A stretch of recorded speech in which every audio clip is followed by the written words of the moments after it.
नमस्कार दोस्तों, मैं भाषा, आप देख रहे हैं इंडिया की बात। और आज चर्चा करने के लिए हमारे साथ स्टूडियो में मौजूद हैं मुकुल सरल और मुकुंद झा। जिन तीन अहम मुद्दों पर हम चर्चा करने जा रहे हैं उनमें से तीनों के तीनों सुलगते हुए सवाल हैं। रोजाना आपको दिखाई दे रहा है कि देश की जो संसद है वह दरअसल देश का विरोध स्थल बन गया है, जंतर मंतर बन गई है। जिस तरह से स्पेशल इंटेंसिव रिवीजन पर कोहराम मचा हुआ है देश की संसद में, और उधर बिहार विधानसभा में विपक्ष की जो लामबंदी है वह बहुत तगड़ी है। बहुत बुनियादी सवाल उठाए जा रहे हैं और इसी बीच चुनाव आयोग ने यह स्पष्ट कर दिया है कि पूरे देश में शुरू होगा एसआईआर और इसके बाद में कोहराम और बढ़ेगा। दूसरा सवाल, क्या देश में बांग्ला बोलना और मुसलमान होना मोदी राज में अपराध बन गया है और उनकी जगह डिटेंशन सेंटर कर दी गई है? जिस तरह से 6 राज्यों से दिल दहलाने वाली तस्वीरें और स्टोरीज आ रही हैं वह क्या बता रही हैं भारतीय लोकतंत्र के आज के दौर के बारे में।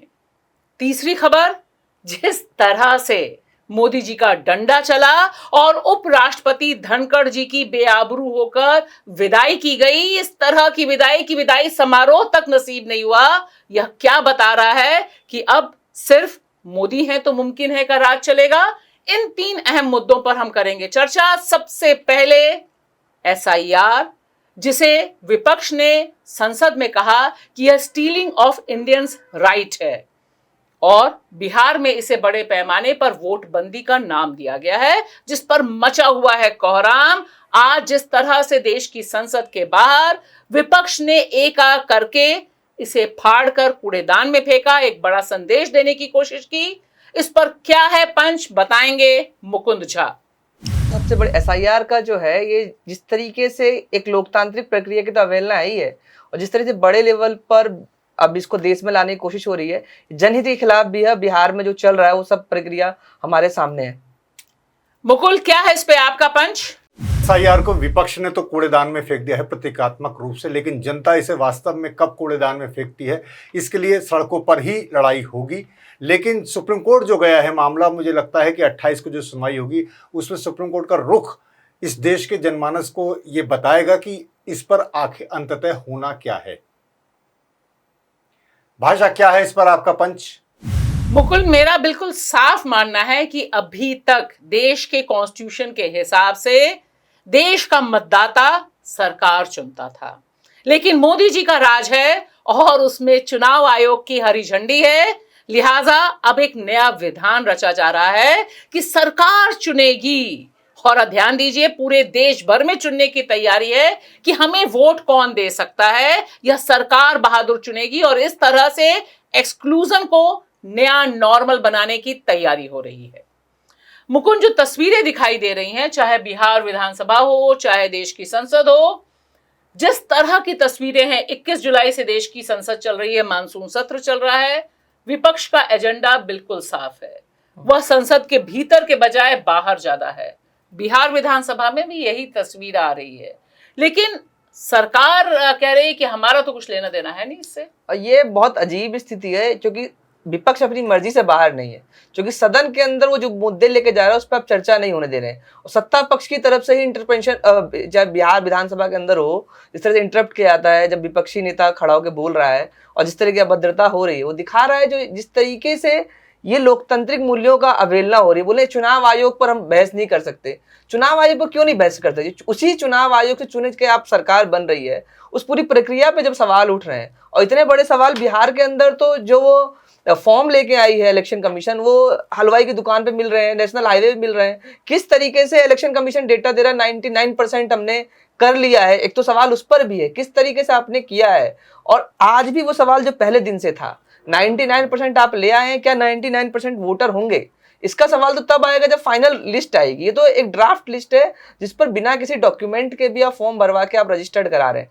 डॉक्यूमेंट का सवाल तो आज ही बना है ना, वो 11 डॉक्यूमेंट कहाँ से लाएंगे? बिहार जैसा राज्य जहाँ डॉक्यूमेंट रखना ही बहुत मुश्किल है और नहीं मिल पा रहा, और अब पूरे देश में हो रहा है, तो ये तो बड़ी चिंता की बात है। विपक्ष जिस तरह से एकजुट होकर लड़ रहा है, ये एक मैसेज है जो अगर कुछ हो सकता, उम्मीद विपक्ष से ही है जो सड़क पे लड़े, या क्योंकि कोर्ट में मामला है, कोर्ट की सुनवाई 2 दिन बाद आएगी, 2-3 दिन बाद उसमें देखना है क्या होता है। जी लेकिन मुकुल एक चीज दिखाई दे रही है कि चुनाव आयोग अपने एजेंडे पर कायम है। कुछ भी हो जाए, इंच भी बदलने के बजाय वो और बढ़ रहा है। हमने इसी प्रोग्राम में डिस्कस किया था जब सुप्रीम कोर्ट ने गुजारिश की थी चुनाव आयोग से कि भाई 3 डॉक्यूमेंट्स आप इंक्लूड कर लीजिए, और उसमें यह भी कहा था कि आप जो डॉक्यूमेंट मान रहे हैं, माननीय जज महोदय ने कहा कि वह मेरे पास भी नहीं है, आधार को आप निराधार क्यों कर रहे हैं। लेकिन चुनाव आयोग ने स्पष्ट कर दिया नहीं, हम वहीं रहेंगे। और सिर्फ इतना ही नहीं, सुनवाई से पहले यह खबर चारों तरफ चल रही है कि भाई अब पूरे देश में होगा, और उसके लिए जब उनकी इच्छा होगी, जब उनका मन होगा, तब वो शेड्यूल भी पूरे देश भर में इसी तरह के SIR लागू करेंगे। तो ये संकेत तो बिल्कुल साफ है कि हम हिलेंगे नहीं। इसमें 2 ही बातें हैं, जैसे आप कह रहे हैं कि वो क्यों नहीं सुनवाई कर रहा है इस तरह की इतने विरोध के बावजूद। अगर चुनाव आयोग स्वायत्त संस्था के तौर पर काम करता तो वो जरूर पॉलिटिकल पार्टियों की राय लेता और उसके आधार पर ये चीजें करता। उसे, क्योंकि उसे तो नहीं बनना ना प्रधानमंत्री, उसे तो नहीं बनना ना मुख्यमंत्री। तो दरअसल उसके पीछे कौन है, और जो सत्ता पक्ष है, चाहे वो बिहार में NDA के तौर पर है या केंद्र में मोदी, वो उसके पूरे सपोर्ट में है, यानी उसी के निर्देश पर ये हो रहा है। एक तो ये बात है, इसलिए बहुत साफ हो जाना चाहिए कि चुनाव आयोग सिर्फ एक उनका टूल है। एक बात ये। दूसरी बात हुई पूरे देश के स्तर पर मुझे लगता है ये अच्छी शुरुआत है। क्यों? क्योंकि ये अभी बटा हुआ है विरोध। जैसे चीजें मैंने पहले भी हमेशा कही, चीजें बटी हुई थी ना, अब वो अगर एक जगह आए तो सही तस्वीर समझ में आती है, सही विरोध भी हो सकता है। अभी बिहार में है तो बिहार में हो रहा है, यूपी वाले अपना चुप हैं, दिल्ली वाले चुप हैं, बंगाल वाले चुप हैं। लेकिन अब अगर ये बिल्कुल साफ हो जाए तो मुझे लगता है कि पूरे देश भर में जो इस पर चाहे सहमति बने चाहे असहमति बने, उसमें सब लोगों को आना पड़ेगा। तो ये जो अभी तब एक सीन बनेगा। और मुझे लगता है, जैसे आपने कहा कि सुप्रीम कोर्ट की सुनवाई, हमने भी कहा, लेकिन मुझे लगता है कि पॉलिटिकल पार्टियों को अपने तौर पर सुप्रीम कोर्ट नहीं जाना चाहिए था। उन्हें किसान आंदोलन से सबक लेना चाहिए था कि हमें सरकार से जवाबदेही चाहिए। अब चक्कर क्या होगा, जैसे हर केस में हुआ, चाहे वो राम मंदिर का मामला था किसमें, कोर्ट ने कह दिया, कोर्ट ने कह दिया, कोर्ट ने कह दिया, अब तो आप सब चुप हो जाइए, आप तो कोर्ट भी नहीं मानते। अंततः फिर मुझे लगता है कि ये बैकफायर कर देता है विपक्षी पार्टियों के मुद्दे को, जब आप सुप्रीम कोर्ट में चले जाते हैं। तो मुझे लगता है कि इस पर थोड़ा ध्यान देना चाहिए था। जी चलिए, वो तो ध्यान देने की बात है, लेकिन मुकुंद अभी जो दिखाई दे रहा है कि विपक्ष बहुत मजबूती से और काफी क्रिएटिव ढंग से भी प्रोटेस्ट चल रहा है। मतलब रोज का प्रोटेस्ट है। जैसे बिहार में उन्होंने सोचा कि हम काले कपड़े पहने के करेंगे, तो पूरा जो ब्लॉक है वो रोज काले कपड़े पहने हुए। और भारतीय जनता पार्टी के पास या जनता दल यू के पास डिबेट के लिए भी नहीं, मतलब वही चाह रहे हैं कि विधानसभा का सत्र जो है किसी तरह से राम राम करके पूरा हो जाए, और अभद्र भाषा का भी खूब प्रयोग हो रहा है। तेजस्वी ने इसमें एक स्टैंड लिया। 2 चीजें बहुत इंपॉर्टेंट हुई हैं इस पूरे प्रोटेस्ट में। पहली बात कि जो राहुल गांधी पहले से बोलते आ रहे थे, वो कह रहे थे पूरे देश में वोट चोरी हो रही है। इसे एक बार इस्टेब्लिश करते हुए उन्होंने यह भी कहा कि चुनाव आयोग, इस समय चुनाव आयोग के बारे में सब लोग बोल रहे हैं जो कम से कम सत्ता के साथ नहीं, इवन मैं यहाँ कहूंगी कि हम संसद की बात करें, जनता दल यू के गिरधारी जो यादव हैं, सांसद हैं, बांका से सांसद हैं, उन्होंने कैमरे पे कहा कि ये तुगलकी फरमान है।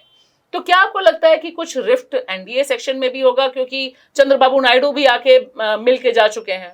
हाँ, गिरधारी यादव को आज JDU ने नोटिस दे दिया है, क्योंकि उन्होंने पार्लियामेंट में जो बयान दिया था उसको लेकर नोटिस दे दिया है। तो ये दिखा रहा है जो लोग इलाके में है या क्षेत्र में काम करते हैं, वो किसी भी पार्टी का होगा, ये नुकसान सबको कर रहा, सब परेशान है।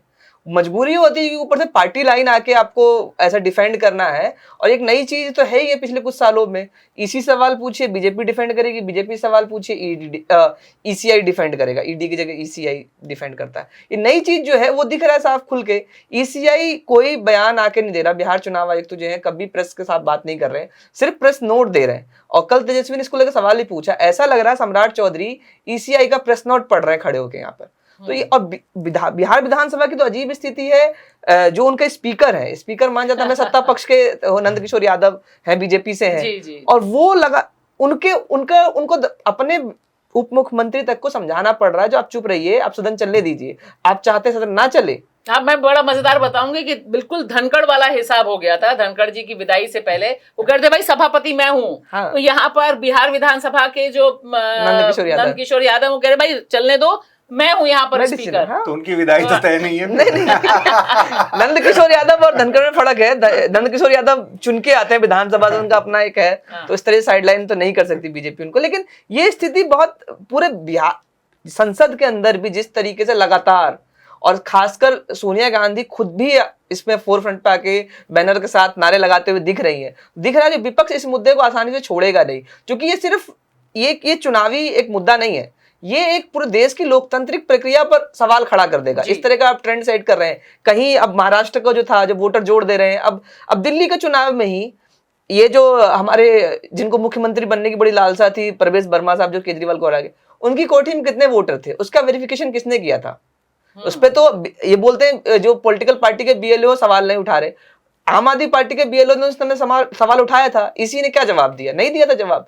तो बड़ा सवाल तो ये है जो आप बोलते हैं, हर बीजेपी के और आरएसएस के जितने भी समर्थक हैं वो बार बार कह रहे हैं आप इसी के सामने आपके बीएलओ सवाल नहीं उठा रहे। सवाल ये है जो वो सवाल दर्ज कहाँ कर रहा है। हाँ, क्योंकि देखिए एक चीज और मुकुल बहुत जो परेशान करने वाली है कि अभी प्रक्रिया चल रही है। कल प्रक्रिया यानी 26 जुलाई को ईसीआई का जो पहला चरण है ड्राफ्ट के लिए जो उन्होंने एक्सेप्ट किया है वो खत्म होना है। लेकिन तेजस्वी के शब्दों में सूत्र और मूत्र कहें या फिर जो तमाम हेडलाइंस बन रही हैं उससे, और खास तौर से ईसीआई के भी जो खबरें बन रही हैं कि भाई इतने लाख लोग मिसिंग पाए गए, इतने लाख मर गए हैं, इतने लाख फर्जी हैं, यह सारी जो खबरें चल रही हैं कि अभी आपके पास सारे कागज आए नहीं, तो फिर आप कैसे ये कह सकते हैं कि इतने लाख मतलब आप मान रहे हैं कि सारे मिसिंग के कागज आपके पास पहले पहुंच गए और 3 दिन के अंदर जो कागज पहुंच रहे हैं उसमें मिसिंग वाले नहीं है। ये आंकड़े जो आ रहे हैं ये अपने आप में बहुत परेशानी करने वाले हैं कि क्या दरअसल नैरेटिव बिल्डअप किया जा रहा है। आंकड़ों की बात तो मैं बताऊं कि जो उन्हें आंकड़े नहीं देने होते, जो मांगे जाते हैं, आरटीआई को भी कमजोर किया जा रहा है, वो नहीं देते, जो बाकायदा आते रहे पहले भी। एनसीआरबी की रिपोर्ट भी डिले होती रहती है, जो आंकड़े देश को चाहिए। जो आंकड़े नहीं होते वो उसे उन्होंने तय कर लिया कि हमारे आंकड़े क्या हैं, हमें क्या करना है। और ये पूरी प्रक्रिया जो है ये एसआईआर या ये कुछ नहीं है, ये सब आगे बढ़ के वही हिंदू राष्ट्र की तरफ ये जा रहे हैं। उसकी प्रक्रिया के तहत एक चरण ये है, उसके अगले चरण और होने जा रहे हैं जिन पर हम आगे भी बात करेंगे। तो ये सारा चीजें उसी तरफ बढ़ रही है, वन नेशन वन इलेक्शन, पूरा वहां तक 29 तक पहुंचेंगी चीजें। और किस तरह से वोटर पर कब्जा होगा, जो विरोधी वोटर शक भी है, जैसे अभी शक होने पर चीजें गिरफ्तारी हो जाती है, वहां शक होने पर वो बाहर हो जाएंगे। जैसे मुकुंद ने कहा अभी तो सबके ले लिए, क्योंकि इतना शुरुआत में ही विरोध हो गया तो उनका हाँ भाई ठीक है सब भर दो, सब अभी संतुष्ट।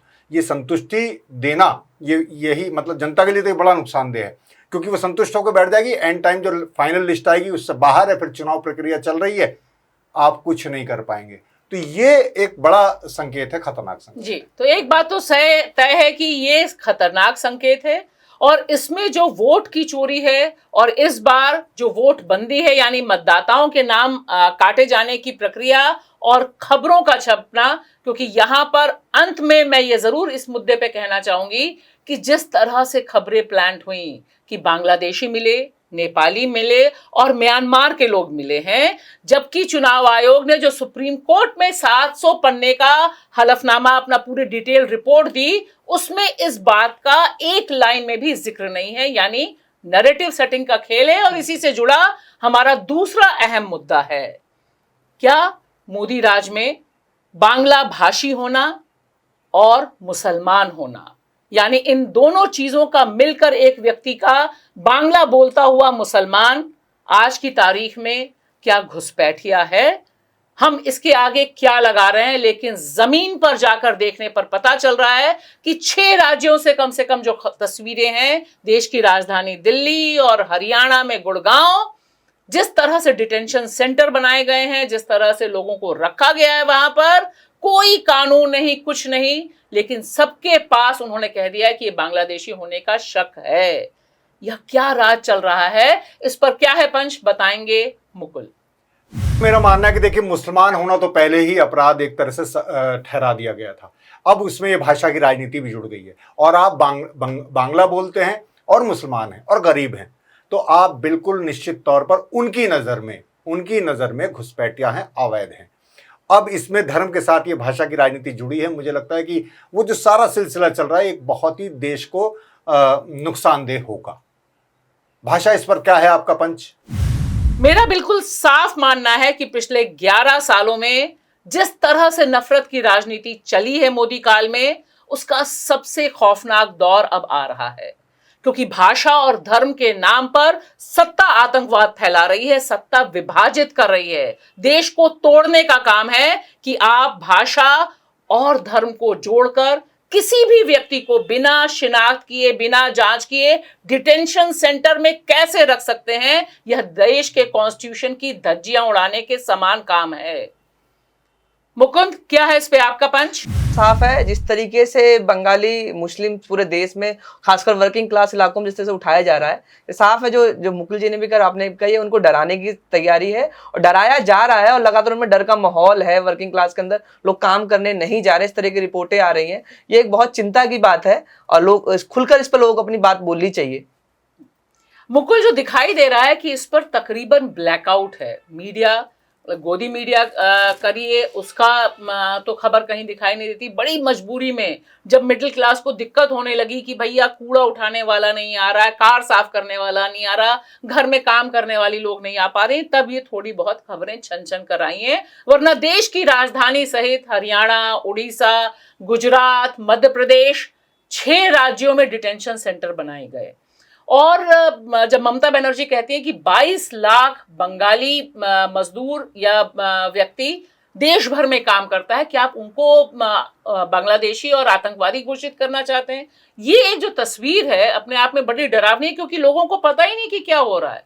देखिए, उनका शुरू से एक एजेंडा रहा बीजेपी का, उस पर उसने लगभग एक नए तरह का अपना जो भक्त मंडली तैयार कर ली है। वो लगातार उसमें एक पेज जो जुड़ जाता है वो मुसलमान, बांग्ला बोलने वाले करीब 4-5 करोड़ आबादी होगी इस देश के अंदर। वो ये दिखाना चाहते हैं बार बार कि हम जो बांग्ला देशी बता रहे हैं या वो, उसमें मुसलमान का एलिमेंट उसमें जोड़ दिया, इसलिए व्यापक वो ना हो। जैसे मैंने कहा SIR पहले बिहार में, फिर वो, ये सब जुड़ रही हैं चीजें। अब आपको इस तरह से बाहर किया जाएगा। बाहर करने की प्रक्रिया है, किसी को जोड़ने की नहीं है। CA लाया गया कि हम लोगों को ले लेंगे, बांग्लादेश के भी हिंदुओं को ले लेंगे। और इसमें जो है अभी जो डिटेंशन सेंटर की बात की है, इसमें बड़ा मुश्किल ये हुआ कि बहुत बड़ी संख्या में हिंदू बंगाली भी डिटेंशन सेंटर में भेजे जा रहे हैं और बाद में पहचान की जा रही है, जबकि ये प्रक्रिया पहले होनी चाहिए। पहले आप पहचान कीजिए, फिर उन्हें आपको लगे कि ये नहीं है कागज इस पे पूरे, तब और फिर भी डिटेंशन सेंटर जैसा अमानवीय हम जगह नहीं मान सकते। हालांकि इन्होंने इसे नाम कहीं होल्डिंग सेंटर दिया है, कहीं कुछ दिया है, डिटेंशन नहीं कह रहे हैं वो, पर ये अपने आप में ही बहुत ज़्यादा क्रूर मुझे लगता है प्रक्रिया है। और इसमें सब चपेट में आएंगे जितने भी अभी ये उस पर है। भाषा का दूसरा झगड़ा आप देख ही रहे थे पहले से, मराठी वर्सेज हिंदी, कन्नड़ वर्सेज हिंदी, वहाँ वो मारपीट हो रही है। और एक ये जो आपको बांग्ला, और आपको अभी थोड़े दिनों में दिखाई देगा कि हो सकता है कि उर्दू बोलने वाला जो है ना, उर्दू बोलता है, उर्दू पे हमारे मुख्यमंत्री पहले ही यूपी के कह चुके हैं कि कठमुल्ला बना। तो ये सब मिलकर एक नए तरह का पूरा वो बनाया जाएगा और इसमें ये सब शामिल किया जाएगा, जिससे उसका जो हिंदू कट्टरपंथी वर्ग है वो खुश रहे और उसे लगे कि उसका कुछ नहीं बिगड़ने वाला। मुकुंद, जो जमीन से तस्वीरें हैं, क्योंकि कुछ लोगों ने जो रिपोर्ट्स की हैं, उससे एक बात साफ हो गई है कि अब आपने जिसका जिक्र किया कि लोगों में डर है, लोग छोड़ छोड़ के भाग रहे हैं, घरों से बोल रहे हैं कि भाई पैसा दो, हम किसी भी तरह से यहाँ से भागना चाहते हैं, वापस अपने राज्य में आना चाहते हैं। यह मुझे बड़ी अपने आप में खौफनाक चीज लगती है कि भारत एक देश है, जिसे ममता बनर्जी कह भी रही हैं, जो पश्चिम बंगाल की मुख्यमंत्री हैं, कि क्या पश्चिम बंगाल भारत का हिस्सा नहीं है? आप याद कीजिए, मणिपुर के लोग भी ऐसे ही बोल रहे थे कि क्या मणिपुर भारत का हिस्सा नहीं है। तो ये जो एक तस्वीर हो गई है कि आप बांग्ला भाषी हैं और आपको इस मुल्क में ही जाके काम करने का अधिकार नहीं है, तो ये एक बड़ा दूसरे ढंग का डिवाइड है और एक हिंदी और हिंदू दोनों का एक मिक्सचर करके आप एक दूसरे ढंग का आतंक फैला रहे हैं लोगों पर। ये तो बहुत, और दिल्ली NCR में जिस तरीके से हो रहा है, लोनी से जिस तरह से 8 लोगों को उठा के, उसमें 8 महीने की एक बच्ची है, उसको भी डिटेंशन सेंटर भेज दिया गया है। उसके फादर, उसकी फैमिली से बातचीत हुई, क्योंकि लोनी मेरे घर से थोड़ा दूर ही है, तो उसके जो रिलेटिव बता रहे हैं जिस तरीके से वो मधुबनी बिहार से उसके फादर की स्कूल के सर्टिफिकेट है, 6th क्लास में तो पढ़ाई करी है उसने, उसके पिताजी के नाम से जमीन की कागजात हैं। तो उस आदमी को 50 साल से ऊपर का आदमी है, उसके पास डॉक्यूमेंट है, उसके परिवार को उठा के ले जाया गया है और डिटेंशन सेंटर में, मामला कोर्ट में है। 23 तारीख को कोर्ट में एक हियरिंग हुई है, दूसरी हियरिंग अभी होनी है। उसमें कोर्ट ने पूछा आपने किस आधार पर इनको बताया है, यानी कि आप आधार पहले बता नहीं रहे, पहले उठा के डिटेंशन सेंटर भेज रहे हैं, बाद में आप तहकीकात करेंगे और बताएंगे। और ये दिल्ली के बवाना जैसे इलाकों के अंदर 9 जुलाई को जिस तरीके से नियाजुद्दीन नाम के एक व्यक्ति थे, उनको ले जाया गया, उनको उनके बाद मारपीट करी गई, कई दिनों तक पीतमपुर थाने पीटा भी गया और थाने पीटा गया, गाली गलौज किया गया। उसके अलावा वहां सज्जन कुमार दास, उनको ले जाया गया, मारा गया, उनको बाद में बोला गया गलती से ले आया आपको, आपका फोन जो देखा हमने, लेकिन आप तैयार रहिए, आपको बाद में भी बुलाया जा सकता है। इसी तरीके उसी बवाना इलाका में गलती भी मुझे लगता है तभी मान ली, वो सज्जन कुमार उनका नाम हाँ, और है ना, और अगर नियाजुद्दीन होता तो गलती नहीं मानता। नियाजुद्दीन को तो डीडीए ने 2004 में जमीन अलॉट किया, जमीन का पट्टा है, जब जमीन अलॉट कराया गया है उनको, नियाजुद्दीन को तो। और उसी ये पूरे दिल्ली एनसीआर में बंगाली भाषा बोलना और साथ अगर मुस्लिम नाम है और एक तरीके से सबको थ्रेट, कभी भी किसी के घर जाके आप बुला ले रहे हैं, इंट्रोगेशन कीजिए, पेपर दिखाइए, पेपर रख ले रहे हैं, तो ये जो तरीका है ये बहुत अमानवीय है और सबसे गरिमा के खिलाफ है। मैं सिटीजन हूं, मैं अपने घर में बैठा हूं, कोई आए मेरे घर से, मेरे बोले डॉक्यूमेंट दिखाओ, डॉक्यूमेंट दे दो, उसको छीन के ले जाए थाने में, रात भर रखे, अगली सुबह छोड़े। ये जो कर रही है सरकार अपने नागरिकों के साथ, उन नागरिक जिनके वोट से वो सरकार बनी है, तो ये एक बहुत चिंता का सवाल है। मैं खाली ये जरूर यहाँ जिक्र करना चाहूंगी कि किसी भी मामले में कितने बांग्लादेशी आए हैं, कितने घुसपैठिए हैं, देश की संसद में इस बारे में देश के गृह मंत्री ने कोई आंकड़ा, सॉलिड आंकड़ा नहीं दिया और ना ही यह बताया है कि इस तरह के डिटेंशन सेंटर्स बनाए गए हैं जिसमें पुलिसिया राज चल रहा है। दरअसल दिखाई ये दे रहा है कि यह पूरी तरह से भारतीय लोकतंत्र को एक पुलिस तंत्र में तब्दील कर दिया गया है, जहां आप भारतीय नागरिक के तौर पे बस पुलिस के रहमो करम पर रहते हैं और यह सबके लिए खतरनाक है क्योंकि बारी सबकी ही आनी है। और जब उगाही हो रही है, पुलिस वाले बकायदा पैसा मांग रहे हैं, बिल्कुल बिल्कुल, आपको छोड़ने के लिए। तो अब हम चलते हैं अपने तीसरे अहम मुद्दे पर, मोदी जी का डंडा। जी हाँ, मोदी जी का डंडा जिस तरह से चला है और जिस तरह से उपराष्ट्रपति जगदीप धनखड़ की विदाई हुई है, उसने एक साफ क्लियर मैसेज दिया है कि कितनी भी भक्ति हो, थोड़ा भी इधर उधर हुआ तो छुट्टी मिनटों में होगी। इस पर क्या है पंच, बताएंगे मुकुंद। भाषा, सबसे बड़ी बात यह है किसी व्यक्ति का इस्तीफा नहीं है, ये हमारी सरकार के अंदर संस्थागत रूप में कितनी अस्थिरता का माहौल बना हुआ है। इससे पहले याद करें, चुनाव आयुक्त ने भी ऐसी अचानक इस्तीफा दिया था चुनाव के थोड़े समय पहले ही, तो ये एक अस्थिरता का माहौल दिखा रहा है सरकार के अंदर, पूरे सिस्टम में किस तरीके की अस्थिरता बनी हुई है। मुकुल, क्या है इस पे आपका पंच? फाशिस्ट राजनीति जो है उसकी यही अदा है या उसकी यही प्रवृत्ति है, उसकी यही पहचान है कि आप उसके कितने भी वफादार हो, ये सबके लिए चेतावनी भी है।